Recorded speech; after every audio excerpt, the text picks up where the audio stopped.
Welcome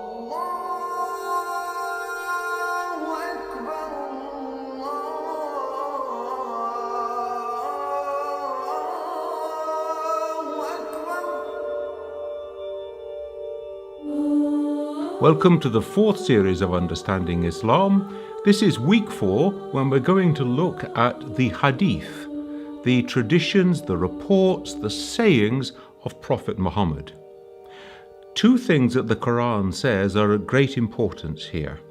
The first is, it says that Muhammad is a perfect example of how to live a Muslim way of life. He is like the living Qur'an. You see him, you follow his example. Secondly, the Qur'an says that he never speaks out of his own will. He speaks only by the will of God, and therefore his speech, what he says, what he teaches, these are protected from error. Therefore they can be relied upon. Now, it's no surprise then that his followers, his early community, paid great attention to the way that he put the Qur'an into practice, what he did, the things he approved of, and to the things that he said, what he taught. These then were remembered by people with first-class memories. These are people who relied on their memories. Some of them could write, and some of them wrote down the sayings of the Prophet, but most people were relying on their memories so that they could then repeat them to other people. And you can imagine the situation that people would come home from a day in the market, or they would come back from a journey to Medina, and their family would be saying, "What did you hear that was new from the Prophet?" And then they would narrate, "I was there, I heard the Prophet say. I was there, I saw the Prophet do." And they would be narrating these to their whole families, including children. So even young children at that time would be memorizing the sayings, the hadith of the Prophet. So we see them being remembered, we see them being repeated, and we see them being recorded, both in the memory and also in writing. Now, we can say that there are 3 types of speech that flow from the mouth of the Prophet. There are the words of the Qur'an, and the Prophet knew that at this time he was not in control. He was the conveyor, the spokesperson of the Word of God. Secondly, we have his own words, his own speech and teachings. But thirdly, we have a group of sayings which we call holy hadith, hadith Qudsi. And these are sayings in which God is the speaker.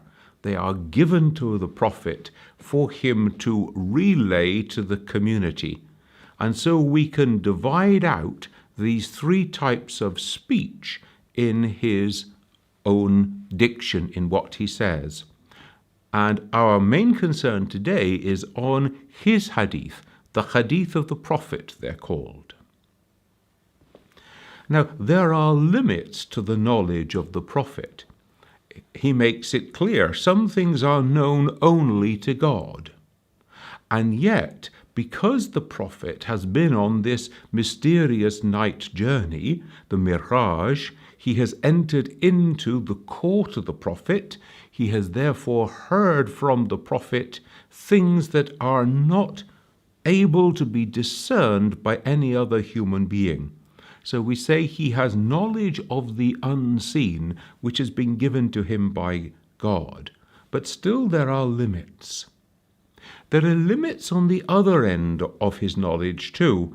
He is not an expert on every facet of life. So we have a famous example of some people who were date palm growers. And they wanted to ask the Prophet if this was the best time for them manually to pollinate the date palms. And in the end, the Prophet says, "You've been doing this for a very long time yourselves. You know much better than I do." So the Prophet has privileged knowledge, but there are some things that God alone knows, and then there are other things that other human beings know better. We need to explore the way in which these hadith were collected, were tested, were criticized to make sure that they were accurate in each of the different two main schools of Islam, the Sunni and the Shia traditions. So let's take the Sunni practice first of all. You can imagine the situation. There were people who were coming back from the presence of the Prophet, and they would report to others. If somebody heard a saying from the Prophet, they would say, "Where did you get that from?" "I was in the presence of the Prophet and I heard him say," or "I heard it from so-and-so, and he or she was in the Prophet's presence and heard him say." Now, you've got a link in the chain there, and you need to make sure that that link is sound. Who is that person? Are they upright and reliable? Is there anything known about them that would make one believe that they are not telling the truth, that they're a known liar, or they make things up? Were they in the right place at the right time?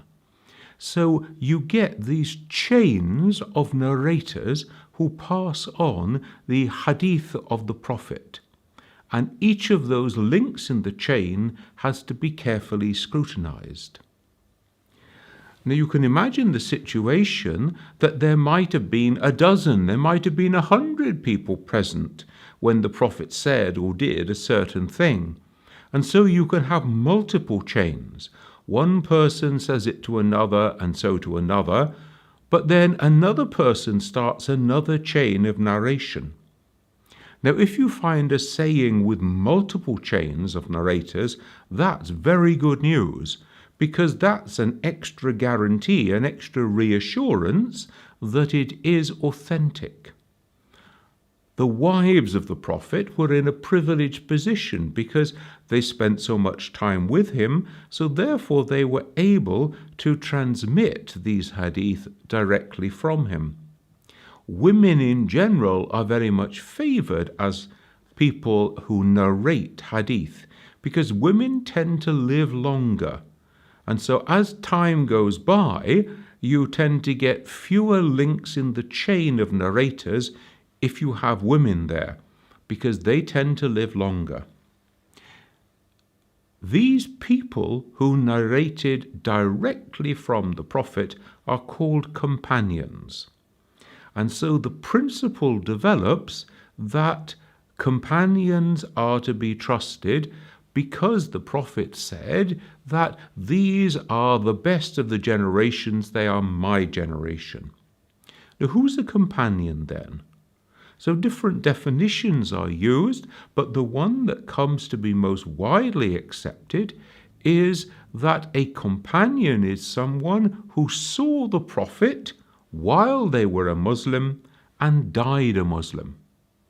Now that gives you a very wide focus, a very wide spectrum for who qualifies to be a companion. And the last of the companions that we know of is recorded to have died in the year 711. Now, that is 79 years after the death of the Prophet.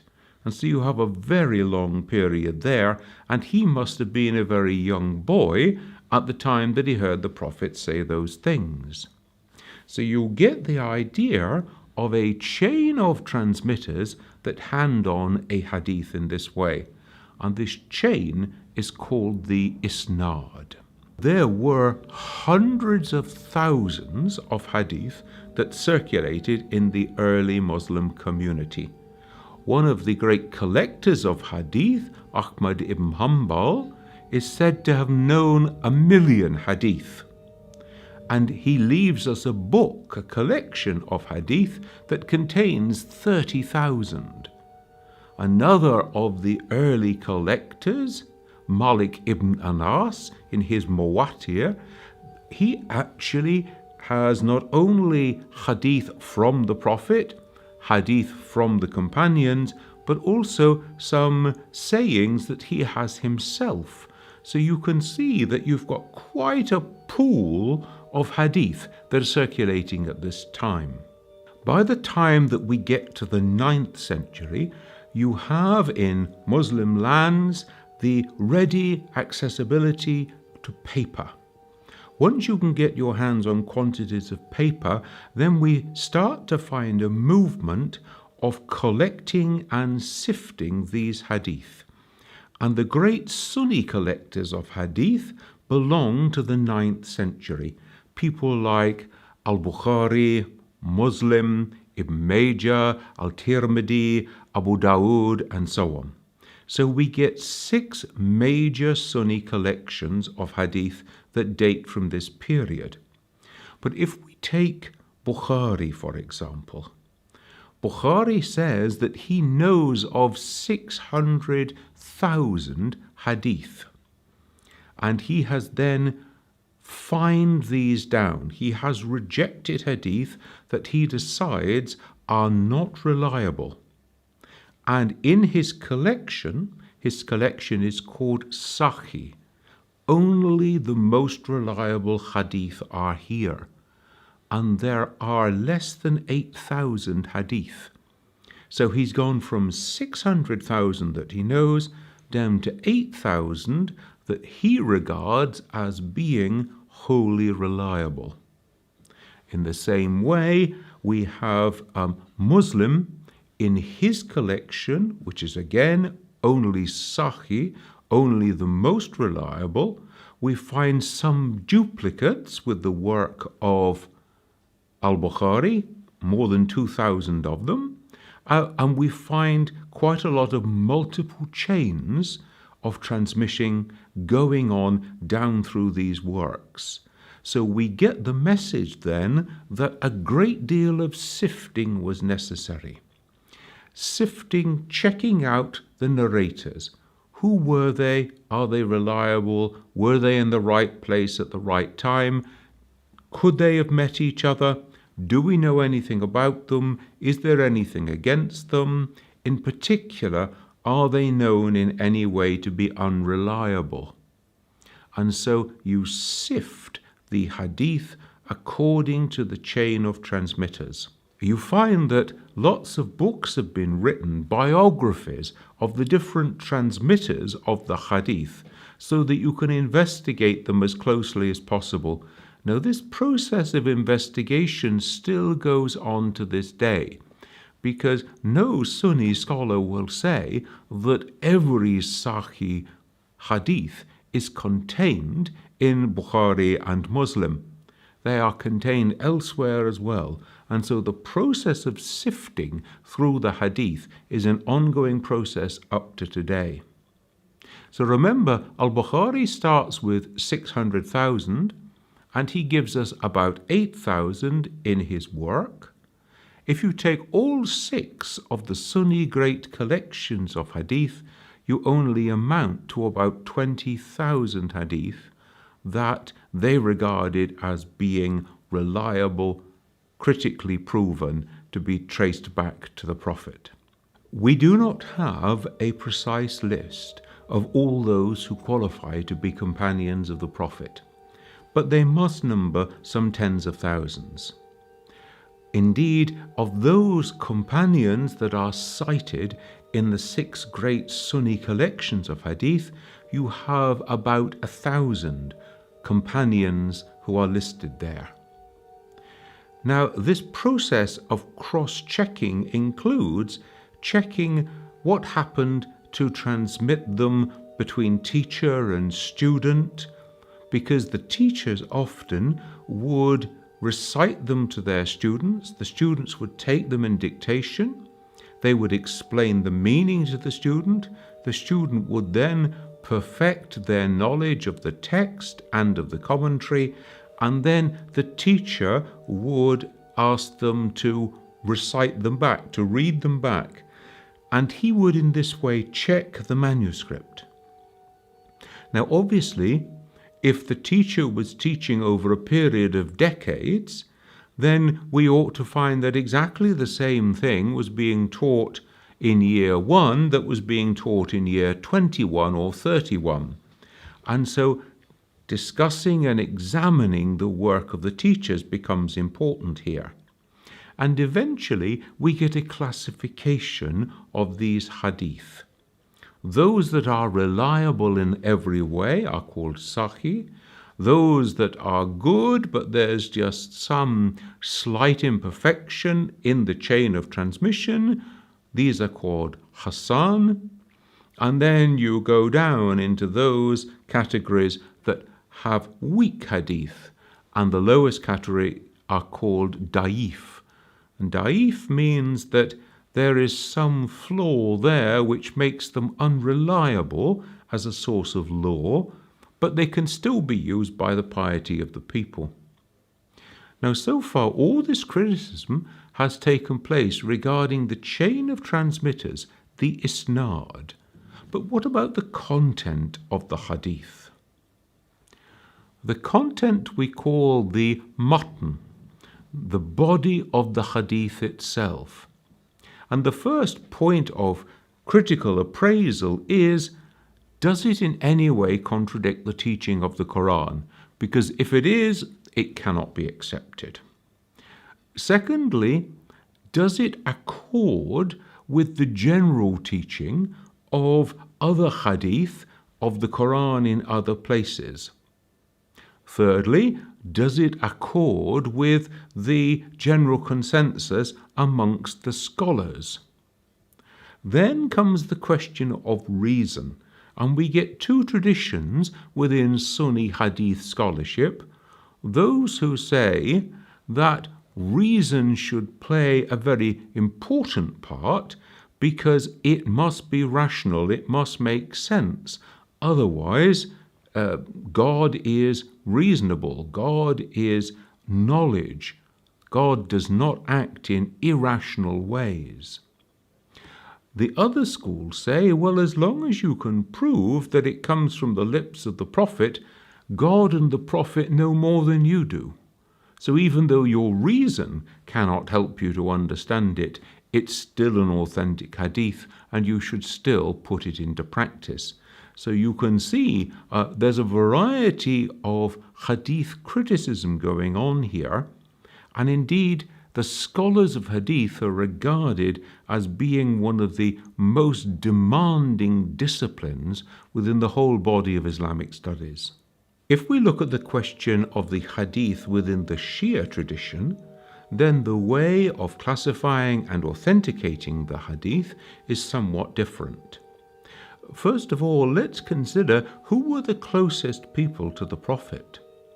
Well, his daughter Fatima was there alongside the Prophet throughout his prophetic life.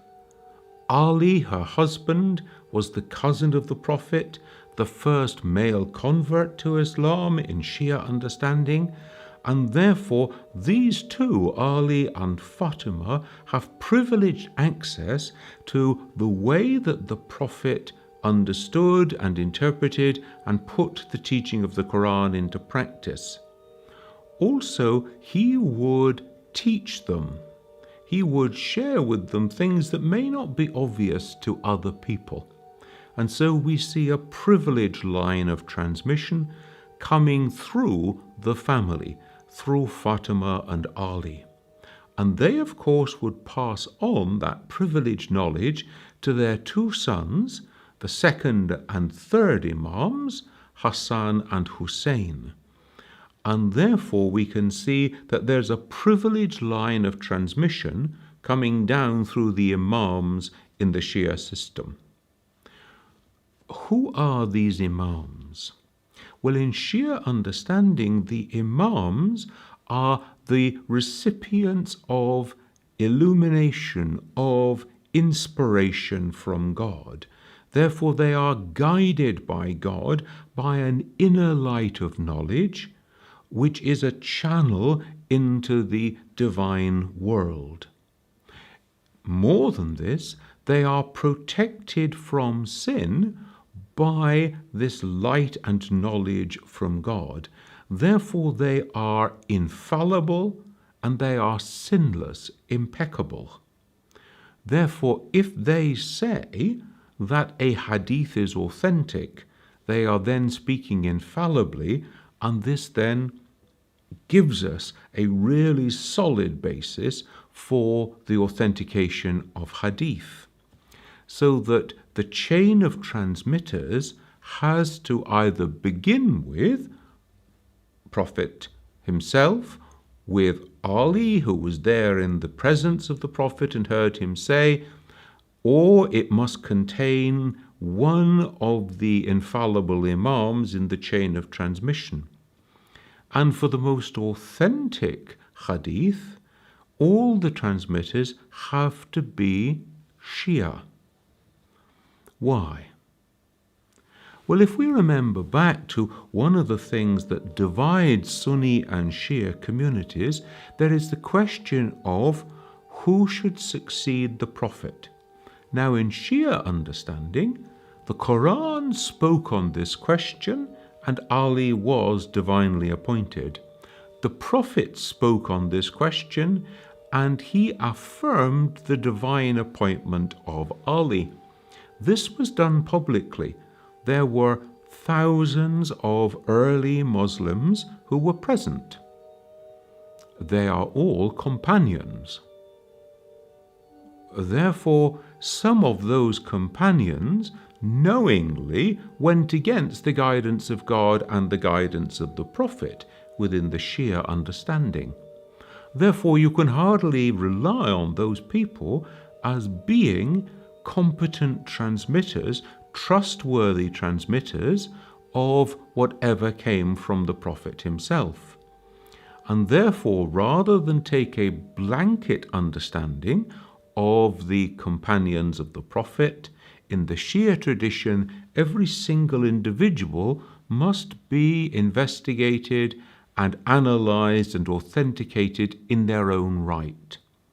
So it is possible for somebody who is a Sunni but of impeccable character to be a transmitter, but not of the two most highly respected of the hadiths within the Shia system. In addition to this questioning about the early period, it is also within the Shia books that some of the early collections of hadith have been lost. They were available in the time of the Imams, but they have been lost since. Therefore, we are reliant upon the infallible guidance of the Imams so that they can authenticate and guide us back to the actual words of the Prophet. Now, this was fine up until the year 941, because up until that time, one of the infallible Imams was always in the midst of the community, and therefore you could go and receive infallible guidance. But from 941 onwards, recording those hadith that had been authenticated according to this tradition became more and more important. The four great collections of Shia hadith were collected in the 10th and 11th centuries by Al-Kulaini, for example, who dies in 939, and then by Ibn Babawa, who dies in 991. And then the second and third of these great collections are from the great scholar Al-Tusi. Now, you then have a body of collected hadith which are approved through the Shia system of proofing, going back to the Imams, going back to individually investigated and approved and authenticated transmitters who have to be Shia for the first two categories of Sahih and Hasan. There are many hadith that are in both collections, both the Sunni collection and the Shia collection. And so many of these hadith are commonly shared. Sometimes we find that there may be a different line of transmission. Sometimes we find that in one school there may be a longer hadith. It starts the same in both and then it is longer. Sometimes that extension is particular to one particular school rather than the other. But often we find that there is a good deal of overlap in the practical matters of how to live out a Muslim life between both schools.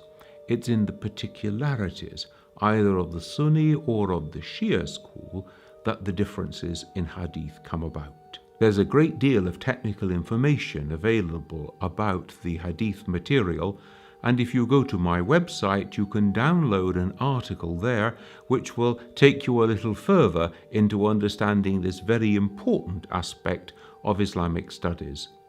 Remember that you can find all the earlier episodes of Understanding Islam on the on-demand section of the Ahlulbayt website.